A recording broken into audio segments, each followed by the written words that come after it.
Familia, tengan muy buenos días, que el Señor me los bendiga.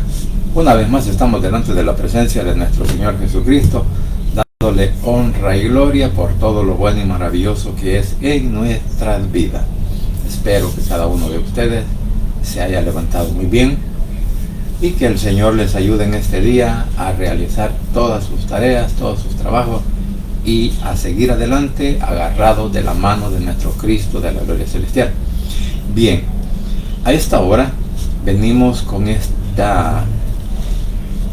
mensaje, con esta enseñanza, o con lo que la Biblia nos enseña con respecto a la segunda venida de Cristo en el Nuevo Testamento. Bueno, el domingo estuvimos hablando al respecto de la segunda venida de Cristo profetizada, lo que es en el Antiguo Testamento, y hoy lo vamos a tratar de desarrollar con el evento descrito en el Nuevo Testamento. Así que vamos a iniciar con un versículo del Nuevo Testamento, como lo es el Hechos capítulo 1 versículo 11. Hechos versículo 1 versículo 11. Bueno, lo vamos a leer desde el versículo 9 en adelante. Dice la palabra de Dios, tal como ha sido inspirada por el Espíritu Santo, enseñada y predicada por nuestro Cristo de la gloria celestial, dice de la siguiente manera. Hechos capítulo 1 versículo 8 en adelante, 9 en adelante. Bueno, desde el 8 sí. Lo vamos a leer tal como ha sido inspirado por el Espíritu Santo, enseñado y predicado por nuestro Cristo. Dice así la palabra de Dios. Pero recibiréis poder cuando haya venido sobre vosotros el Espíritu Santo, y me seréis testigos en Jerusalén, en toda Judea, en Samaria y hasta lo último de la tierra. Habiendo dicho estas cosas, viéndolo ellos, fue alzado y le recibió una nube que lo ocultó de sus ojos. Y estando ellos con los ojos puestos en el cielo, entre tanto que él se iba, he aquí se pusieron junto a ellos dos varones con vestiduras blancas, los cuales también les dijeron: varones Galileo, ¿por qué están mirando al cielo? Este mismo Jesús que ha sido tomado de vosotros al cielo, así vendrá como lo han visto ir al cielo. Padre Santo y bendito que estás en los cielos, gracias Señor te doy por este momento, gracias por la oportunidad de la vida que nos das, gracias Señor por la oportunidad que tenemos para presentarnos delante de tu presencia, para rogarte perdón, misericordia, que perdones mis pecados, mis malos deseos, mis malas intenciones, Señor, que seas tú por favor obrando en mi mente, en mi boca, en mi corazón, en mi cuerpo, Señor, para que seas tú el que tomes el control y así ayudarme, Señor, a poder ser cada día un mejor hijo tuyo. Igualmente, Señor, quiero suplicarte por el pueblo de Israel, por la paz en Jerusalén, por nuestro país El Salvador y por nuestras autoridades civiles y militares, al igual que por cada una de nuestros familiares, por nuestros hijos, por nuestros cónyuges, por nuestros nietos, bisnietos, por nuestros padres, por nuestros hermanos en carne, por cada uno de nuestros tíos, primos, sobrinos, como también oramos por cada uno de los suegros y por los cuñados que tenemos, Señor, que seas tú por favor obrando en sus vidas, en sus necesidades y ayudándoles también a poder salir adelante en este día, Señor, y en todo lo que emprendan, para que seas tú guardándolos, protegiéndolos de todo ataque del enemigo. Así que desde ya, Señor, también oro por aquellos hermanos que ahora te están clamando, hermanos en Cristo, que te están clamando, Señor, por alguna enfermedad, por alguna situación difícil que estén pasando, o por algo, Señor, que para ellos es difícil, pero para ti eso es fácil, Señor, de poderlo realizar, siempre y cuando que tú, Señor, veas en nosotros que tenemos fe y al mismo tiempo que estamos tratando de agradarte, Señor, con nuestros hechos, ya sea de palabra o físicos, que seas tú, por favor, Señor, el que nos ayudes a todos y cada uno de aquellos que ahora te clamamos por alguna situación difícil que estamos pasando. Así que desde ya, Señor, me entrego en el hueco de tu mano y que seas tú, por favor, guiándome a través del poder del Espíritu Santo, que no sea, Señor, por sabiduría humana, sino por el entendimiento que tú nos das, Señor, a través del poder del Espíritu Santo. En el nombre de Jesús, tu Hijo amado, he orado, bendito Padre Celestial. Amén y amén. Bien, como decía, vamos a tratar de desarrollar este tema de la segunda venida de Cristo en el Nuevo Testamento. Bien, para ello también es importante que debemos de saber una cosa. Hay una serie de eventos que se van a desarrollar y que están descritos en la Biblia como uno de los primeros eventos que se desarrollarán antes de la venida de nuestro Señor Jesucristo. Porque, por ejemplo, tenemos el rapto de la iglesia.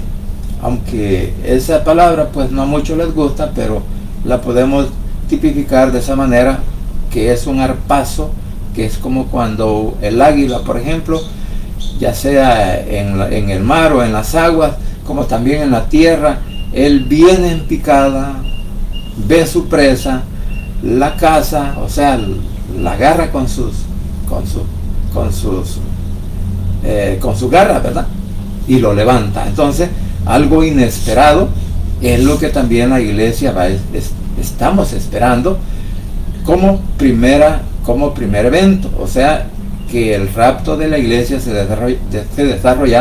va a desarrollar antes de la venida, incluso hasta del anticristo, y antes de la venida de nuestro Señor Jesucristo. Entonces, esto pues lo encontramos en 1 Tesalonicenses capítulo 4 versículos 16-17 y 1 de Corintios capítulo 15 versículos 51 al 52. Entonces, esto es antes de la tribulación. Y luego viene otro evento, que es el principio de la semana 70, que viene dividida en dos partes, 3 años y medio y 3 años y medio. 3 años y medio, el anticristo se viene como un pacifista y no viene agresivamente contra nadie, sino que viene a ganarse la confianza a través de las palabras. Entonces, y este evento, luego viene pues el segundo periodo de la semana 70, que son otros 3 años y medio, en donde se le conoce como la gran tribulación. Está descrita en el capítulo 24, versículo 21, y también en los capítulos de Apocalipsis del 6 hasta el 18, que es un periodo de juicio sobre la tierra. Luego de eso es que viene ya la segunda venida de Cristo, descrita en Apocalipsis capítulo 19 y el versículo hasta el versículo 21. O sea, donde regresa con su iglesia para reinar en la tierra, para reinar en lo que posteriormente sigue como el reino milenial, que sería pues descrito en Apocalipsis capítulo 20 versículo 1 al 6, en donde Cristo reinará por 1000 años en la tierra. O sea, es un periodo literal, 1000 años, ¿verdad? Un milenio, que Él va a reinar en la tierra. Y por último, el último evento que podríamos ver de los acontecimientos que se van a dar, que sigue pues el juicio final, o sea, lo que se llama como el juicio del trono blanco. Y luego viene pues este juicio final, y también se ve un cielo nuevo y una nueva tierra descrita en Apocalipsis del capítulo 20 versículo 11 al 15 y descrita también en el capítulo 21 al 22. O sea que desde el 20:11 en adelante hasta los capítulos 21 y 22, ahí pues encontramos cómo será el periodo eternal. La tierra ha sido pues regenerada, la tierra ahora ya está libre de toda maldad, y cómo vivirá la humanidad ya sin la presencia del enemigo, sin la presencia del diablo, porque ya el diablo también en el periodo milenial será atado por 1000 años, pero al final hace el último intento para derrocar a nuestro Señor Jesucristo y destruir a su pueblo, o sea, a su pueblo Israel, y luego es lanzado al lago de fuego, en donde ya fueron puestos el falso profeta y la bestia, o sea, el anticristo. Ya hay dos personajes bíblicos que están metidos en esa situación en el periodo milenial. Cuando Cristo esté reinando, eso, el falso profeta y la bestia estarán ya en el lago de fuego. Bien, ahora podemos decir, ¿verdad?, que la segunda venida descrita en el Nuevo Testamento, la venida entonces descrita en el Nuevo Testamento, esto podemos observar, o vamos a ver que hay varios pasajes que nos hablan al respecto, y de eso es lo que vamos a tratar de hacer o desarrollar a esta hora. Por ejemplo, como tomábamos por ejemplo el versículo 11 de Hechos 1, dice, en donde los ángeles aseguraron a los discípulos que Jesús volverá de la misma manera en que Él ascendió a los cielos.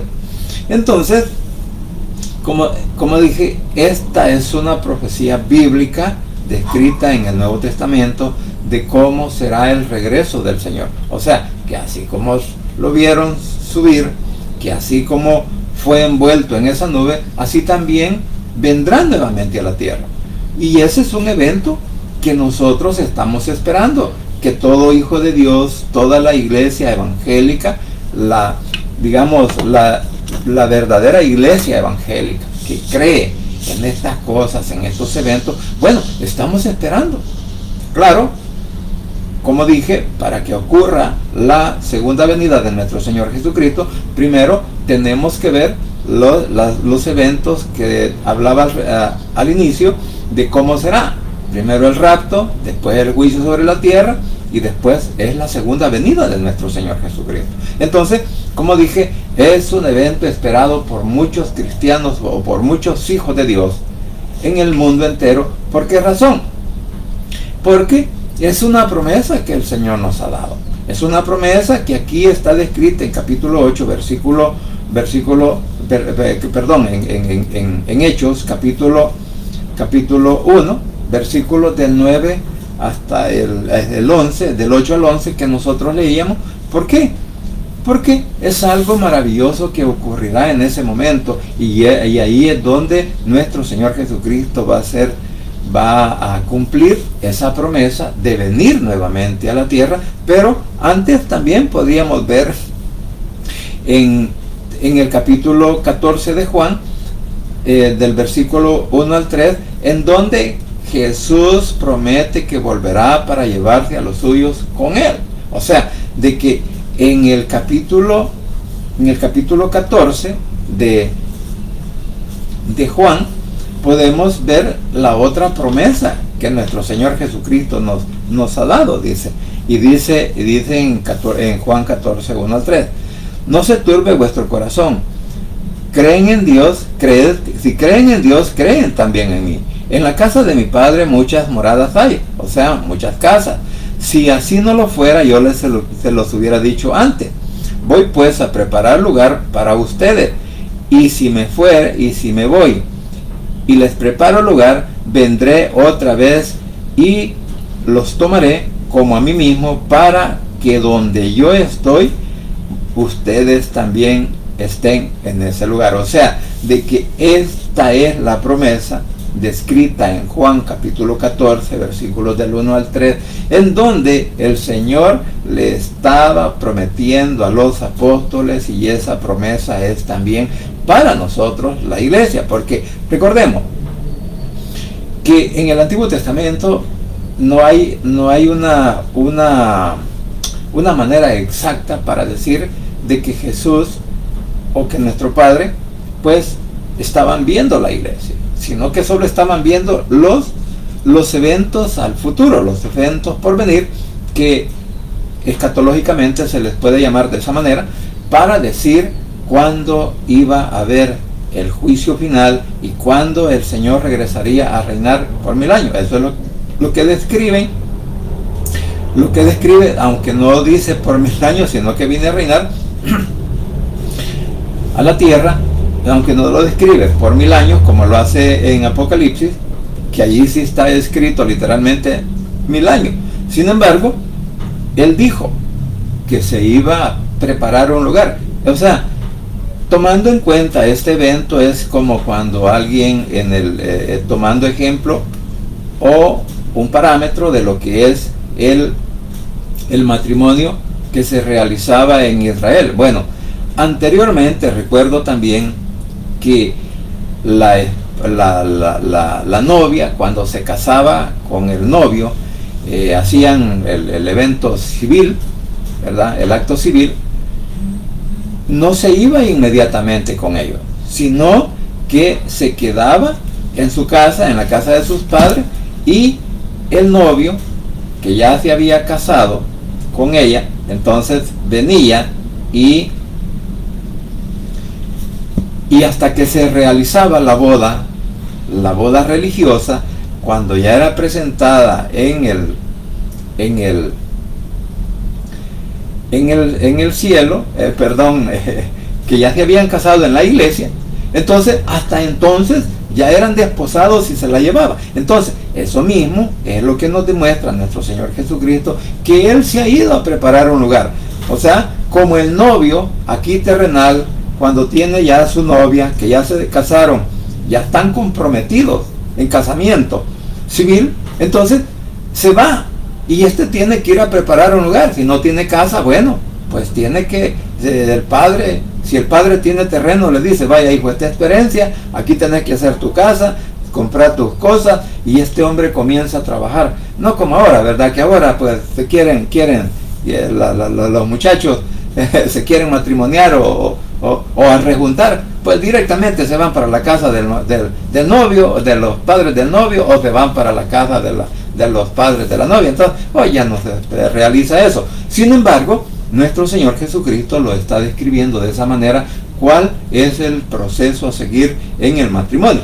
Y recordemos que por esa razón la iglesia es levantada al cielo para reunirse con Cristo en los cielos, en el segundo cielo, y después encabezada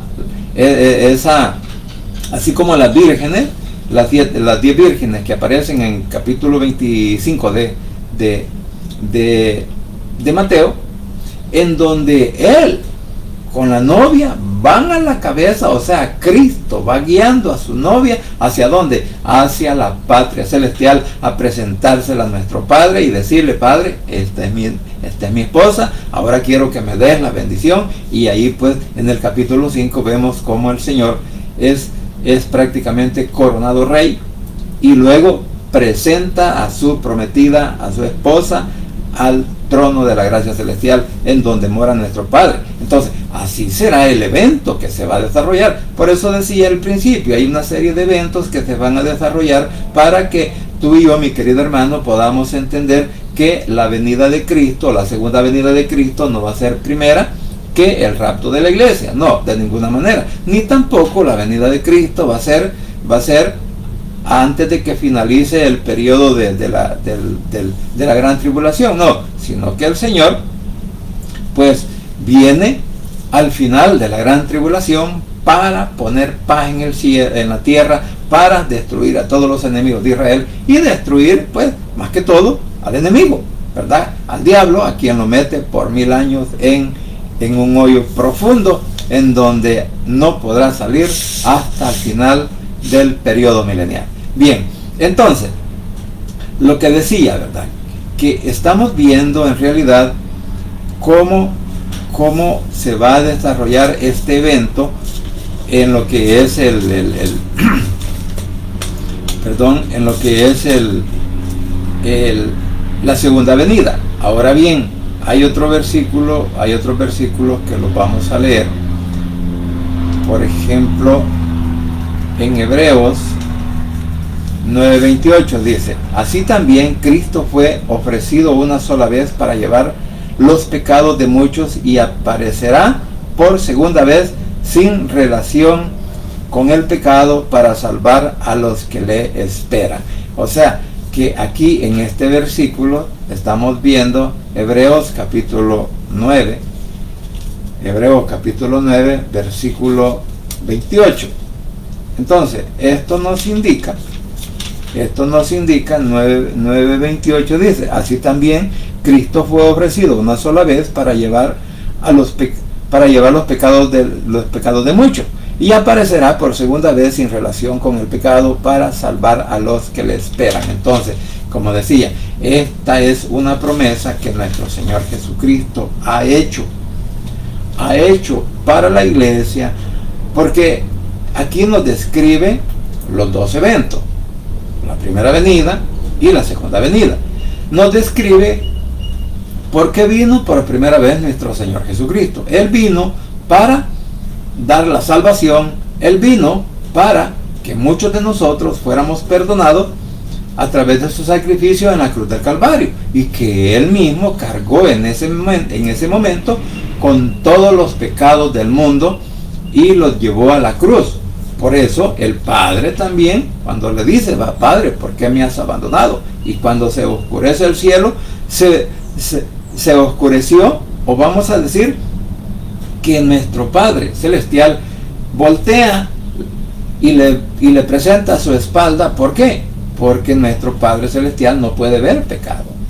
Igual que en Cristo no hubo pecado, sino que Él cargó por pecado, con nuestros pecados, y ahí vino la reconciliación, vino el perdón, vino la seguridad de la salvación para todos aquellos que creemos en Él como nuestro único Salvador personal, y que creemos, porque así lo dice la palabra, creemos que con su sacrificio y con su sangre nos ha lavado, nos ha limpiado y nos ha comprado, y nos mete de lleno para que formemos parte del reino celestial y que ahora seamos llamados también hijos de Dios. Entonces, claramente lo dice este versículo, que cuando Él vino con el propósito de acercar el reino de los cielos a la humanidad, y que la humanidad pudiera ser salvo a través de su sacrificio en la cruz.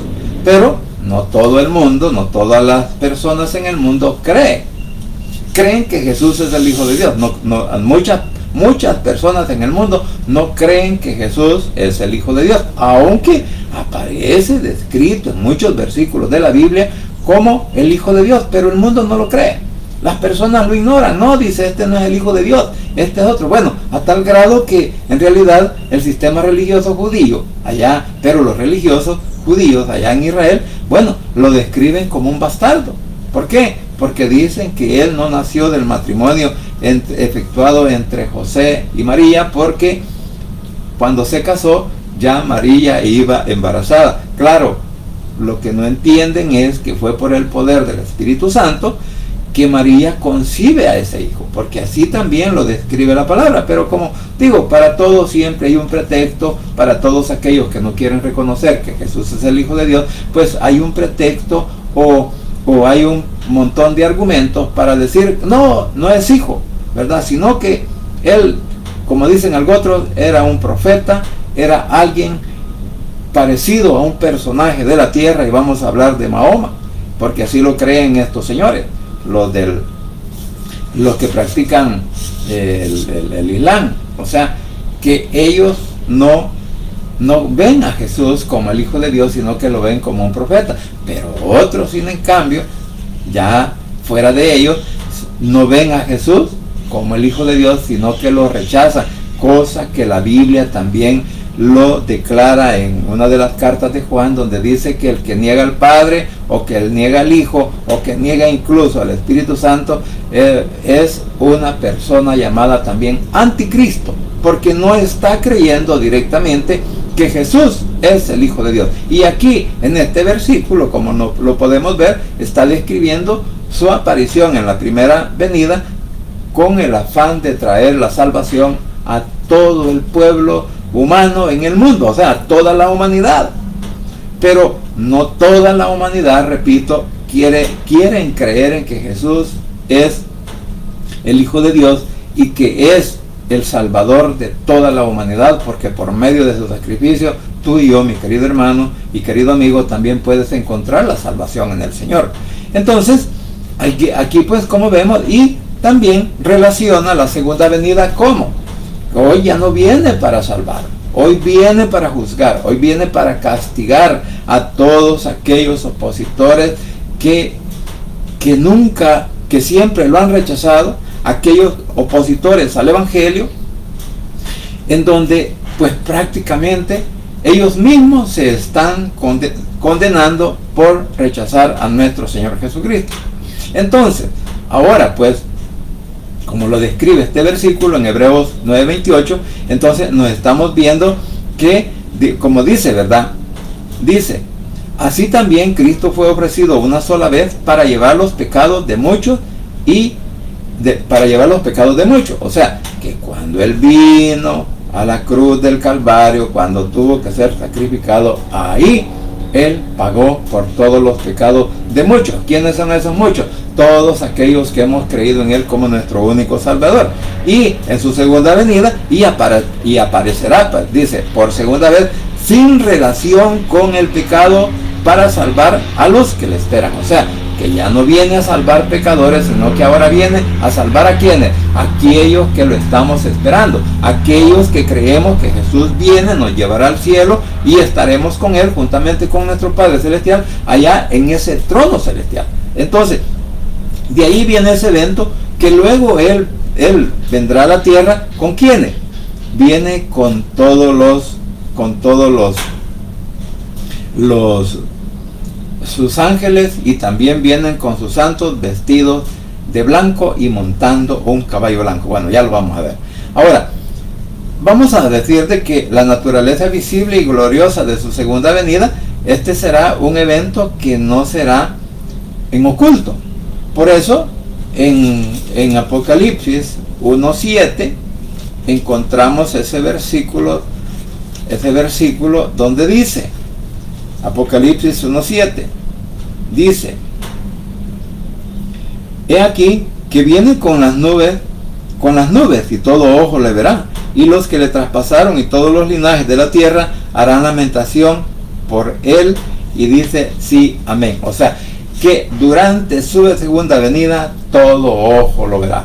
Descrita también en Mateo 24:27, en donde viene nuestro Señor Jesucristo, porque dice en Mateo 24:27, porque como el relámpago que sale del oriente y se muestra hasta el occidente, así será también la venida del Hijo del Hombre. O sea, que será algo visible, será algo que todo el mundo lo verá. Por eso es bien importante y que comprendamos lo que la Biblia nos enseña. ¿Sabe para qué? Para que no nos dejemos engañar por aquellos opositores que se andan apareciendo y dicen, yo soy el Cristo. Dijo uno que vino aquí al Salvador, primero vino como el Cristo y después vino como el anticristo. O sea, ahí nos podemos dar cuenta que esa misma persona, como su mente satánica, su mente diabólica, vino con un propósito de engañar primero, y engañó, porque aquí inclusive se hizo de muchos seguidores, pero luego cuando viene como anticristo, igual, ya se hizo de seguidores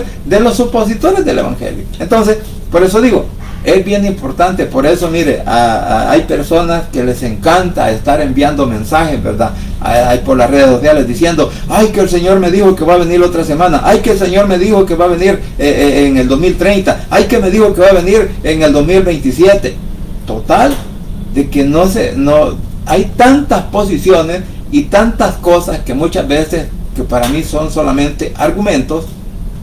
Entonces, y la gente que ignora la palabra, la gente que ignora las profecías, la gente que ignora las promesas de nuestro Señor Jesucristo, ¿sabe qué? Los creen y comienzan ellos también a estarlos enviando a un montón de personas, ¿va? Y digo yo, las personas que no entienden son influenciadas por la mentira. Entonces, por esa razón tenemos que entender algo bien claro, como lo dice este versículo de Mateo 24:27, porque como el relámpago que sale desde el oriente y se muestra hasta el occidente, así se da también la venida del hombre. O sea que va a ser un evento visible, como veíamos en Apocalipsis, en donde todo ojo lo verá. Y en Mateo 24:30 dice: entonces aparecerá la señal del Hijo del Hombre en el cielo, y entonces lamentarán todas las tribus de la tierra, o sea, todas las naciones, y verán al Hijo del Hombre viniendo sobre las nubes del cielo con gran poder y gloria. O sea, que será un evento tan maravilloso que nadie se quedará en la tierra en ese momento sin darse cuenta que la señal que ese relámpago que viene del oriente hasta el occidente, bueno, nadie en ese momento en la tierra va a ignorar que quien viene es nuestro Señor Jesucristo. Y ese es el problema de la guerra que se va a desarrollar en Armagedón en contra de nuestro Cristo de la gloria celestial. ¿Por qué? Porque ellos no quieren que nuestro Señor Jesucristo venga. Entonces, ahora, lo que podemos ver es algo bien importante que nosotros tenemos que entender, que en la segunda venida de nuestro Señor Jesucristo muchos acontecimientos van a pasar. Ahora también, en Mateo capítulo 24, versículo 36 dice: pero el día y la hora nadie sabe, ni aun los ángeles de los cielos, sino solo mi Padre. Lo que decía hace un momento, que hay muchas personas que les encanta enviar ese tipo de mensajes diciendo: mire, va a ocurrir un gran terremoto y Cristo ya viene. ¿Verdad? Sí, claro, todo eso está escrito en la Biblia, pero aquí, cuando decía, por eso también hay unos versículos que posiblemente los vamos a leer, en donde miraremos que el engaño del enemigo también está a las puertas y está tocando mentes y corazones para que sean sus seguidores, y también convertir el evangelio en una mentira. Entonces, eso pues no es nuevo, eso pues ya tiene siglos, por decirlo así, varios años, en donde el anticristo, las personas que son guiadas por el diablo, se oponen a la verdad del evangelio. Entonces, por eso pues nuestro Padre Celestial hará siempre una aparición, que así como se fue y delante de sus seguidores, delante de todas las personas, posiblemente eran 120 o 500 personas que estuvieron viendo cómo el Señor era levantado a las nubes. Entonces ahora va a ser un evento, allá digamos fue público, fueron todos aquellos que habían creído en Él. Entonces ahora va a ser público también, para que todos lo vean, y especialmente aquellos que lo han rechazado y que no creyeron, porque en la segunda venida de Cristo ya no estará la iglesia, sino que estará ¿quién? Todos los opositores, los seguidores del anticristo, y todos ellos van a ser testigos, y el mundo entero en ese momento verán cómo esa señal aparecerá en el cielo, y ellos lo verán con sus propios ojos, como leíamos en Apocalipsis 1:7. Ahora, en el capítulo siempre de 24 de Mateo, versículos 42 al 44 dice: velad, pues porque no saben a qué hora ha de venir nuestro Señor. Por tanto, también vosotros estad preparados, porque el Hijo del Hombre vendrá a la hora en que menos lo pensemos, o en lo que menos le esperemos. Es que va a venir nuestro Señor Jesucristo. O sea, va a ser un evento repentino, va a haber un evento. Por eso el Señor incluso hace una descripción en Mateo de lo que es la situación que se dio allá en Sodoma y Gomorra, y lo que se dio también en lo del diluvio, en donde todas esas personas que estuvieron alrededor o cerca de donde Noé pasó más de 100 años construyendo el arca, y quizás llegaban y le preguntaban: ¿por qué estás haciendo esto? Y todavía dice: pero si aquí nunca ha llovido, ¿cómo es que estás haciendo un barco? Pero él les explicaba y les decía: es que mi Padre me ha dicho que haga esto porque va a venir un diluvio, va a venir un juicio, va a venir una tempestad de repente que no la esperamos. Entonces por eso Él quiere que nos preparemos, y posiblemente también Él evangelizó a esas personas y les dijo: arrepiéntanse, porque aquí en esta barca o en esta arca o en esta casa flotante que estoy construyendo con mis hijos, aquí va a haber lugar para todos ustedes. Pero ¿qué pasó? Nadie quiso creer. Y cuando ya vieron la cosa seria, cuando vieron de que ya el agua, cuando vieron que ya las inundaciones y posiblemente el agua estaba arrasando con todas sus cosechas, con todas las posesiones que tenía, entonces, ¿qué pasó? Entonces le dicen, ¿verdad? Le dice, llegan a tocar la puerta, porque la puerta no la cerró no la cerró Noé, sino que la cerró nuestro Padre Celestial, porque era una puerta tan pesada, pues que sus 3 hijos no eran suficientes su fuerza para subirlo. Entonces, quien subió a la puerta fue nuestro Señor Jesucristo, o nuestro Padre Celestial. La cerró. ¿Por qué? Porque la salvación de ese momento había llegado a su fin. Entonces podemos entender algo, que en la segunda venida de nuestro Señor Jesucristo, para todos aquellos opositores, para todos aquellos que ahora se burlan del Evangelio, ¿sabe qué? La oportunidad de la salvación se acabó. Y cuando Cristo venga, pues va a venir a juzgar la rebelión de todo el mundo, que en ese momento está en contra de Él y en contra de Israel. Entonces, eso es lo que sucederá en su segunda venida. Ahora bien, también en el capítulo 5, versículo 2 y 3 de Primera Tesalonicenses, dice, porque ustedes saben perfectamente que el día del Señor vendrá así como ladrón en la noche. O sea, en otras palabras, les está diciendo que ustedes van a venir y cuando Cristo venga, Cristo va a venir prácticamente a castigar. Viene como un juez, viene como rey, descrito en Apocalipsis, Rey de reyes y Señor de señores. Entonces, todas esas cosas pues son las que sucederán. Ahora bien, pasando a otro punto, podemos ver que cuando Cristo, nuestro Señor Jesucristo, regrese, viene como rey para destruir a sus enemigos y restablecer su reino, lo que estaba diciendo. Y en Apocalipsis 19, 11 al 16 dice: vi el cielo abierto y he aquí un caballo blanco, y el que lo montaba se llamaba Fiel y Verdadero, con justicia juzga y pelea. En su muslo tiene escrito este nombre: Rey de Reyes y Señor de Señores. Lo vamos a leer completamente en la Biblia. Dice: entonces vi el cielo abierto y he aquí un caballo blanco, y el que lo montaba se llamaba Fiel y Verdadero, y con justicia juzga y pelea. Sus ojos eran como llama de fuego, y había en su cabeza muchas diademas. Esto es bien importante entenderlo o saberlo. ¿Por qué razón? Porque en Apocalipsis capítulo 5, si no me equivoco, ahí aparece un jinete con una diadema y montado también en un caballo blanco.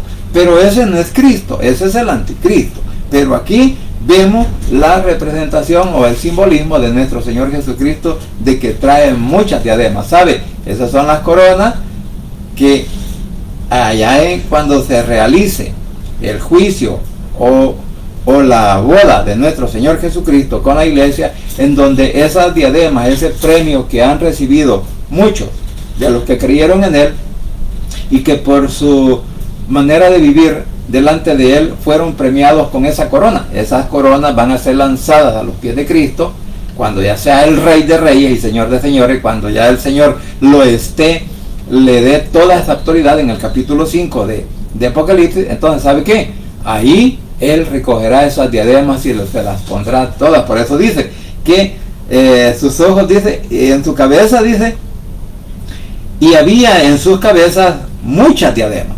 Así como Pablo describe a los, se me va el nombre, pero les dice: ustedes son mi corona, ustedes son mi gozo, ustedes son mi alegría.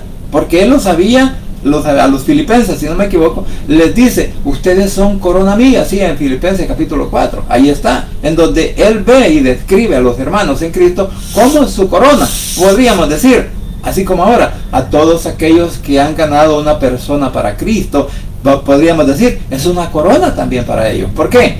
porque les han presentado el plan de la salvación y han creído en Cristo. Entonces hay una alegría, porque en el cielo hay alegría cuando un pecador se arrepienta, entonces también en nosotros hay una alegría. Entonces estas diademas, como dice aquí, lo describe, que dice que trae nuestro Señor Jesucristo en su segunda venida. Dice, sus ojos eran como llamas de fuego, y había en su cabeza muchas diademas, y tenía un nombre escrito que ninguno conocía sino él mismo. Estaba vestido de una ropa teñida en sangre, y su nombre es el Verbo de Dios. O sea, siempre hablando de nuestro Señor Jesucristo. En el 14, y los ejércitos celestiales vestidos de lino finísimo, blanco y limpio, le seguían en caballo blanco. Esta es la iglesia. De su boca sale una espada aguda para herir con ella a las naciones, o sea, todas las naciones opositoras. Es la palabra de nuestro Señor Jesucristo. A las naciones, y él las regirá con vara de hierro, y él pisa el lagar del vino, del furor y de la ira del Dios Todopoderoso. Entonces, aquí entendemos lo que dice el versículo 12, que donde dice de que él viene con sus vestiduras teñidas de sangre. ¿Por qué? Porque va a pasar como el viñador pasa al lagar, ¿verdad? A la pila donde están las uvas, y comienza a pisarlas con sus pies. Así también el Señor pisará a todos sus opositores, y descrito en Apocalipsis, donde dice que la sangre de todas estas personas opositoras, rebeldes al Señor, llegará hasta la jáquima de las quijadas de los caballos, o sea, hasta las quijadas de los caballos, donde les pone la jáquima, así se llama una cosa que les pone juntamente con el freno. Entonces, y por eso dice, de su boca sale una espada aguda, y herirá con ella a las naciones, y las regirá con vara de hierro, y él pisa el lagar del vino, del furor y de la ira del Dios Todopoderoso. Y dice el 16, y en su vestidura y en su muslo tiene escrito este nombre: Rey de Reyes y Señor de Señores. O sea, en Apocalipsis 5 no tiene ningún nombre el del caballo blanco, pero en el capítulo 19, versículo 16 de Apocalipsis, ahí tiene descrito quién es el personaje, ¿verdad?, que viene montado en ese caballo blanco, y ese es nada más ni nada menos que nuestro Cristo de la gloria celestial, quien viene a poner orden a la tierra, a juzgar y luego a reinar por ese periodo de 1000 años. Y vi, dice, un ángel que estaba en pie, leyendo el 17, y vi un ángel que estaba en pie en el sol, y clamó a gran voz diciendo: a todas las aves que vuelan en medio de los cielos, venid, congréguense a la gran cena de Dios. O sea, describiendo todo lo que va a suceder contra los opositores de Cristo, para que coman carne de reyes y de capitanes, carne de fuertes, carne de caballos y de sus jinetes, carne de todos, dice, libres y esclavos, pequeños y grandes. O sea que no va a haber excepción de nadie. Ahí todo el ejército, incluido con sus generales, sus capitanes, todos sus mandos, estarán también en el mismo lugar junto con los soldados que fueron engañados por el anticristo para tener una guerra en contra de nuestro Señor Jesucristo. Entonces vemos cómo lo describe aquí lo que va a pasar en ese día de juicio. Y dice el 19, y vi a la bestia y a los reyes de la tierra y a sus ejércitos reunidos para guerrear con él, para guerrear contra el que montaba el caballo y contra sus ejércitos. Y dice el 20, y la bestia fue apresada, y con ella el falso profeta que había hecho delante de ella las señales con las cuales había engañado a los que recibieron la marca de la bestia y habían adorado su imagen. Estos dos fueron lanzados vivos dentro de un lago de fuego que arde con azufre, y los demás fueron muertos con la espada que salía de la boca del que montaba el caballo blanco, y todas las aves se saciaron de las carnes de ella. O sea, es una descripción terrible de lo que va a pasar en ese momento allá en en la segunda venida de nuestro Señor Jesucristo, o sea, el juicio. Mire, muchas personas toman en juego lo que dice la palabra en cuanto al juicio, en cuanto a la segunda venida de nuestro Señor Jesucristo, porque aquí vemos que en lo que nos habla en Apocalipsis capítulo 19 del versículo 11 hasta el 21 que les he leído, se describe cómo será la venida de nuestro Señor Jesucristo en su segunda venida. O sea, ¿qué evento? ¿Qué es lo que pasará? ¿Cómo se va? ¿Cómo va a actuar nuestro Cristo? Ahora, nuestro Cristo ya no viene como aquellos que dicen, ¿verdad? Ah, no, dice que es que Cristo solo es amor. Pues sí, pero se les olvida la segunda parte del versículo cuando dice que es un fuego consumidor. Y el Señor es un Dios justo y está dando retribución a todos aquellos que negaron a Jesús, a todos aquellos que aborrecieron el Evangelio, les está dando su propia medicina. En otras palabras, el Señor no viene a condenar ni a destruir a nadie. El hombre mismo se está condenando en este momento por no creer en Cristo como el único Salvador y como el Hijo de Dios. Así de sencillo. Por eso el mundo se está condenando. Porque eso es lo que dice el Evangelio de Juan en el capítulo 3. Ya para ir concluyendo lo vamos a leer para que usted, mi querido hermano o mi querido amigo, se dé cuenta que el castigo, el juicio que trae nuestro Padre Celestial a través de nuestro Señor Jesucristo no es un juicio injusto, es un juicio justo. ¿Por qué? Porque aquí vamos a leer los versículos 3 y hasta el 19 del Evangelio de Juan. Dice, bueno, el 16 ya todos lo conocemos, porque de tal manera amó Dios al mundo que ha dado a su Hijo unigénito para que todo aquel que en él cree no se pierda, mas tenga vida eterna. Y dice el 17, porque no envió Dios a su Hijo al mundo para condenar al mundo, sino ¿para qué? Para que el mundo sea salvo por él. Esta es la primera venida del Señor. Pero luego dice el 18, el que en él cree, aquí ya estamos hablando de la segunda venida, si lo queremos relacionar de esa manera. El que en él cree no es condenado, pero el que no cree ya ha sido condenado porque no ha creído en el nombre del unigénito Hijo de Dios. O sea, mire, este es el problema con todos aquellos que no creen que Jesús es el Hijo de Dios. Con aquellos que dicen, es que no es posible que Jesús sea el Hijo. No es posible que su Hijo sea Dios. Porque lamentablemente hay personas que lo relacionan con una sola persona. Y eso no es cierto. La Biblia lo describe claramente quién es el Padre, quién es el Hijo y quién es el Espíritu Santo. Pero como el enemigo ha vendado la mente, los ojos, el corazón de aquellos que les gusta pelear hasta por esto, entonces pues la retribución la tendrán cuando en la segunda venida de nuestro Señor Jesucristo. Todos aquellos que estén negando que Jesús es el Hijo de Dios, pues aquí van a tener su recompensa. Porque dice, el que no cree, el que en él cree, en el 18, en el que él cree no es condenado, pero el que no cree ha sido condenado porque no ha creído en el nombre del unigénito Hijo de Dios, o sea, nuestro Señor Jesucristo. Y el 19 dice, y esta es la condenación, que la luz vino al mundo. Durante 2000 años aproximadamente, más o menos, hemos venido oyendo hablar de la salvación de nuestro Señor Jesucristo para el mundo. Porque dice, y esta es la condenación, porque no escucharon el mensaje de la verdad, sino que se relacionaron con el mensaje de la mentira. Entonces, no creyeron que la luz vino al mundo. O sea, nuestro Señor Jesucristo trajo la luz al mundo a través de la palabra, a través del Evangelio, para que el hombre fuera salvo.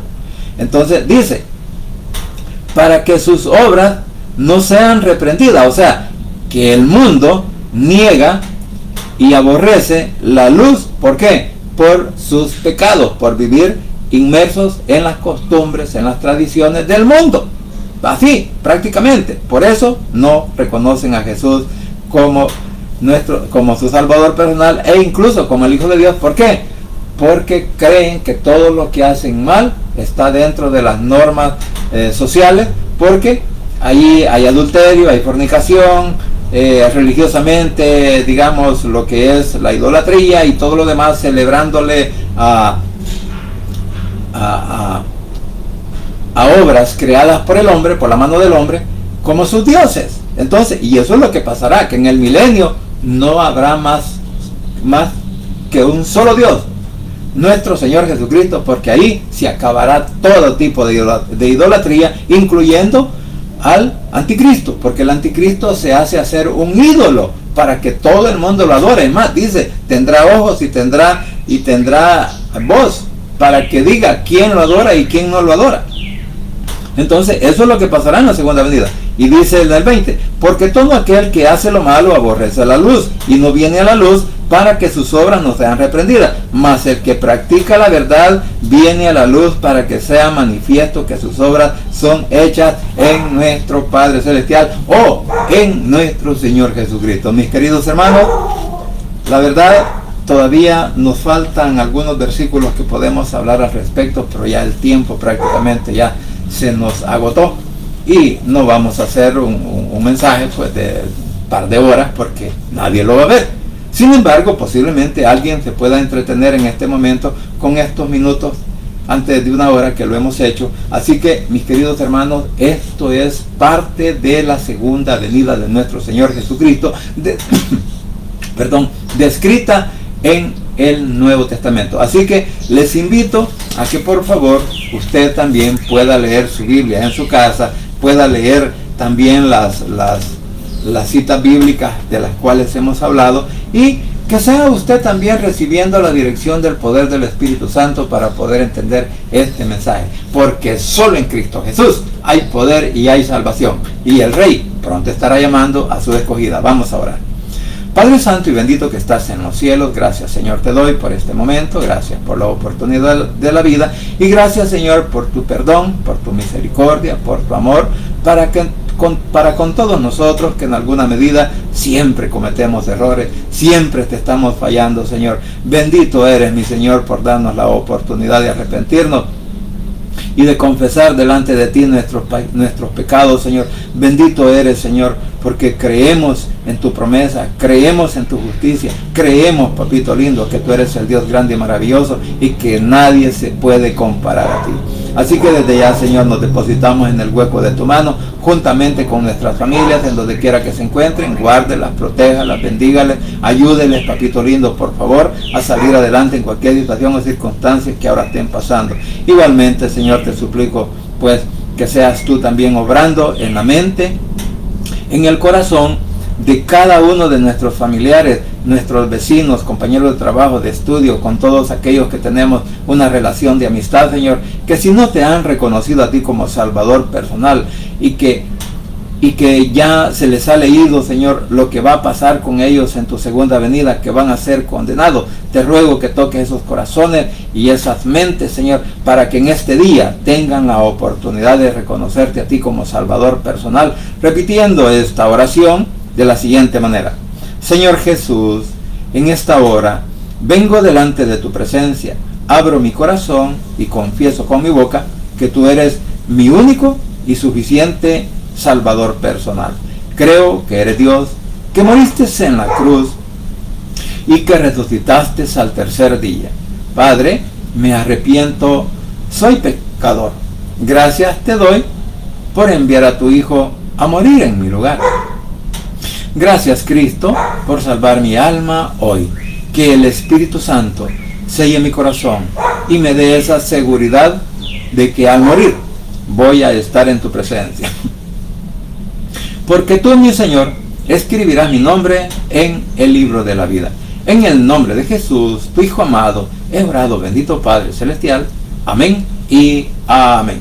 Bien, espero que muchas personas puedan hacer esta oración, confesar de que Jesús es su Salvador personal y para que puedan tener derecho a la vida eterna, porque solo en Cristo Jesús hay perdón de pecado, hay reconciliación y hay la oportunidad de la vida eterna. Y no se olvide que el Rey pronto estará llamando a su escogido. Pasen un buen día y muchas bendiciones.